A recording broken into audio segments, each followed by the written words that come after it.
Bonjour Nagia, peux-tu te présenter s'il te plaît en quelques mots? Alors, bonjour Carole, je m'appelle Nagia Mestre et je suis infirmière anesthésiste au bloc opératoire du CHU de Nice.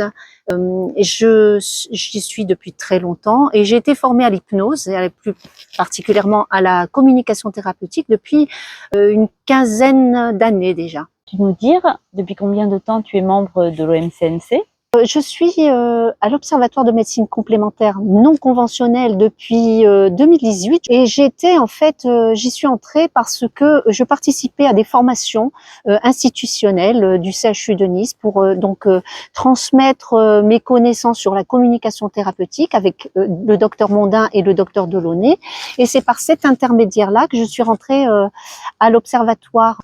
Et en parallèle, je participais à un module du DU d'hypnose avec le docteur Rezzadori, et puis donc je m'occupe du module hypnose en bloc opératoire.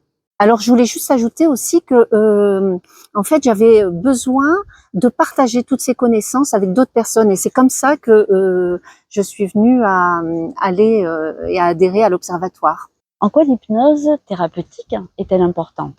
Alors l'hypnose thérapeutique, enfin la communication thérapeutique est très très importante pour moi parce que c'est plus qu'une technique, c'est un outil précieux qui va permettre de prendre en charge les patients d'une façon différente, d'une façon plutôt personnalisée et peut-être à mon avis plus humaine en fait, et dans sa globalité. Et ça permet également de faire appel et de montrer au patient qu'il a des ressources internes qui lui sont propres et pour lesquelles il peut faire appel quand il le désire.